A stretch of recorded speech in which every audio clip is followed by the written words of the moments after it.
અને આ બંને કલાકારો દ્વારા ડીજે વગાડી અને બંધારણનો ભંગ કર્યો છે. ડીજે ક્યાં વગાડવું ને ક્યાં ના વગાડવું? ડીજે તો માની લો કે ઘણી વખત રમેલોમાં પણ વાગે છે, એટલે આનો કોઈ ખુલાસો નહોતો. શું કેવું છે? જે ડીજે વાળા છે, જે સિંગરો છે, આપણી જ્ઞાતિમાંથી એટલે ઠાકોર જ્ઞાતિમાંથી સૌથી વધુ છે. એ તો બેરોજગાર થઈ જાય. આપનું શું કેવું છે આના ઉપર?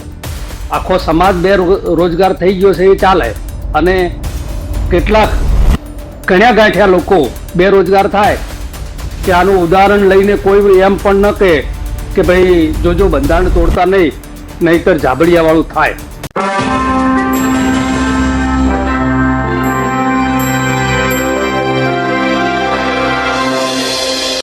નમસ્કાર મિત્રો, હું છું રમેશ ચૌધરી. આપ નિહાળી રહ્યા છો ષડયંત્ર. મિત્રો, ગઈકાલે એક આખા ગુજરાતમાં એક સમાચાર વાયુ વેગે પ્રસર્યા હતા કે ઠાકોર સમાજનું જે બંધારણ હોંશે બનાવવામાં આવ્યું હતું એને એક ગબ્બર ઠાકોર કરીને વ્યક્તિ છે એને તોડ્યું છે.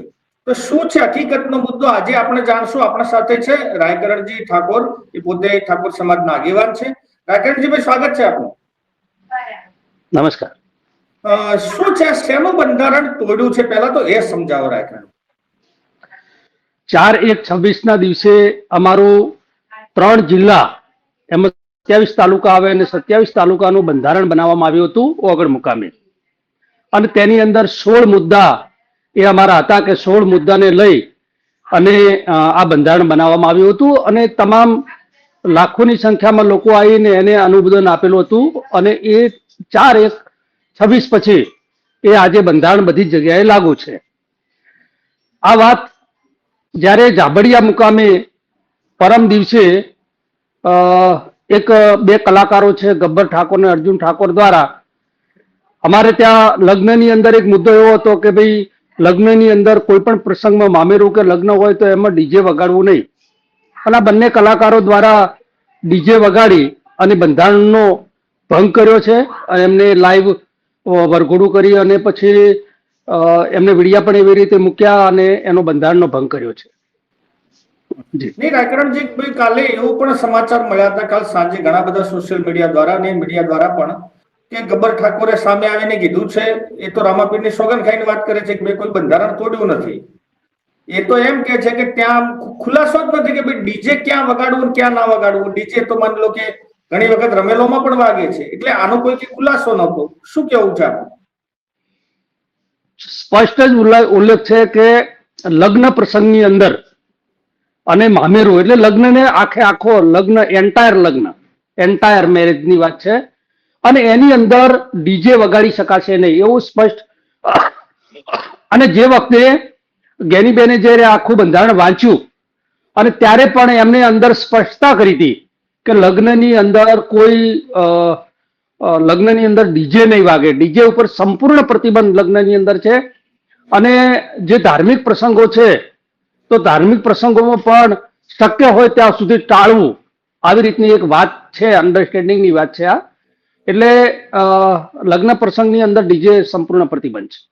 હવે રાયકરણજીભાઈ, એવું પણ છે કે માની લો કે ઘણા બધા જે કલાકારો છે, જે ડીજે વાળા છે, જે સિંગરો છે, આપણી જ્ઞાતિમાંથી એટલે ઠાકોર જ્ઞાતિમાંથી સૌથી વધુ છે, એ તો બેરોજગાર થઈ જાય. આપનું શું કેવું છે આના ઉપર? આખો સમાજ બેરોજગાર થઈ ગયો છે એ ચાલે, અને કેટલાક ગણ્યા ગાંઠ્યા લોકો બેરોજગાર થાય, બીજો કોઈ ધંધો પકડી લે એવું થોડું છે કે ફક્ત ડીજે ઉપર જ નભી શકાય. અગાઉના વર્ષોની અંદર 5, 7, 10 વર્ષ પહેલા ડીજે હતા જ નહીં, તો એ સમયે શું રોજગારી હતી?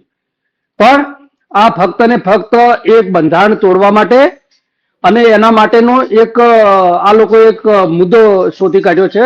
અને મુદ્દો એવો કે અમારી રોજગારીનું શું? હકીકત એવી છે જ નહીં.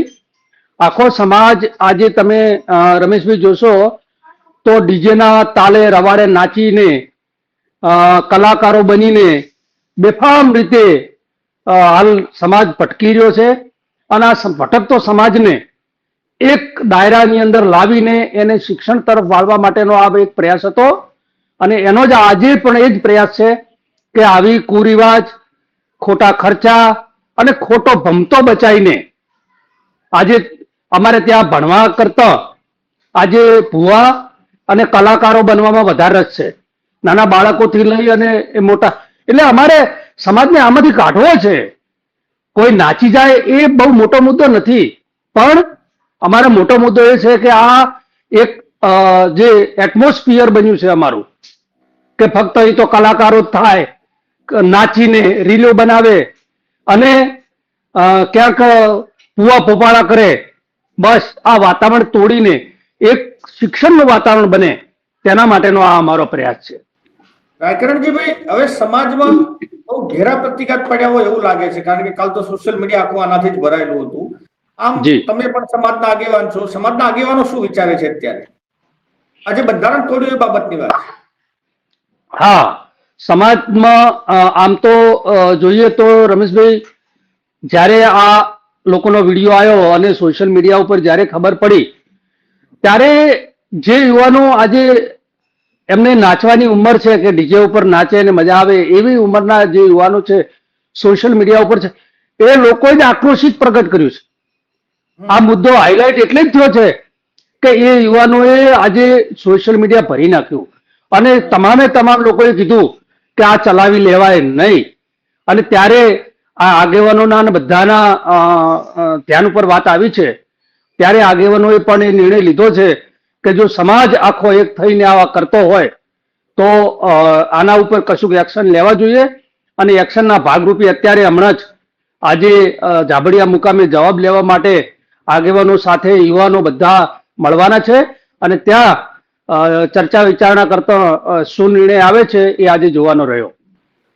શું નિર્ણય આવી શકે, શું નિર્ણય આવી શકે, આખી કેસમાં શું થાય? હવે સમાજના આગેવાનો બધા મળશે અને આમાં શું નિર્ણય કરે છે એ તો હવે ચર્ચા વિચારણા અંતે જ આવશે, પણ કંઈક દાખલારૂપ થાય સજા, કે દાખલારૂપ બને એક એવી વાત છે કે આનું ઉદાહરણ લઈને કોઈ એમ પણ ન કહે કે ભાઈ જોજો બંધારણ તોડતા નહીં, નહીતર જાબડિયા વાળું થાય. આવો દાખલો બેસે એવું સમાજ ઈચ્છી રહ્યો છે. ની ચોક્કસ સમાજને આ વિષય, પરંતુ હું તો એવું કહેવા માંગુ છું રાયકરણભાઈ કે બંને પક્ષે જ્યારે પણ આ બધી ચર્ચાઓ થાય તો કંઈક આનો નિવેડો હોવો જોઈએ. એવું પણ ના થવું જોઈએ કે કોઈ વ્યક્તિ ગુનો કરે છે તો 5-25 રૂપિયા કરોડપતિ છે, 5-25 આપીશ એટલે મતલબ આપી અને છૂટી જાય, એ દંડ ભર્યો તો પછી ચીલો પડી જાય. અને એવું પણ ના થવું જોઈએ કે કદાચ આ એમની પણ ક્યાંક આપણે સાંભળવાનો એક પ્રયત્ન કરવો જોઈએ. આ મારી દ્રષ્ટિની વાત છે. ભાઈ આપનો ખૂબ ખૂબ આભાર રાયકરણભાઈ. સમાજ સારો નિર્ણય લે અને સાંજે મળીશું આપણે ફરીથી સમાજ શું નિર્ણય લે છે એના ઉપર ચર્ચા કરવા માટે. ચોક્કસ, આભાર.